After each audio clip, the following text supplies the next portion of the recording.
Hello मित्रांनो, मी मस्त foundation चोपडवलं दिसत आहो ना गोरा गोरा न पहा मागच्या पोरी कार्या कार्या भुऱ्या बनल्या तर मस्त न हा सागर भाऊ मस्त चष्मा चष्मा लावून बसलाय. मग इकडे बाकीचे पोरी मस्त तयारी करत बसले होते. मग मी पण पोरायची तयारी करून द्यायला बसलो होतो. 1 किलोचा मेकअप लावून दिलो तेव्हा काही हे कार्य कार्य पोरं गोरे बनले बापा.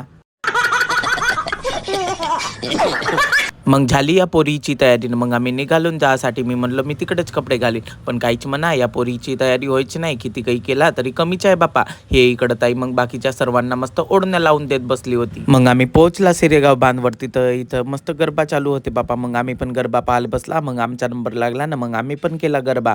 यातला नजारा तर मस्तच आहे. मोठाच मोठा तलाव आहे बापा. नाही येते मस्त बोटिंग पण होतात. किती सुंदर नजारा आहे हो ना.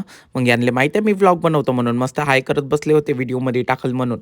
या बांधावर पण मस्त रंगीबिरंगी दुकान लागले होते, खावा पिवाचे ना खेळण्याचे वगैरे. मग हा पोरगा म्हणे महाप्रसाद खाऊन घ्या भाऊ म्हणे ना, आम्हाला दाखवत बसला मस्त.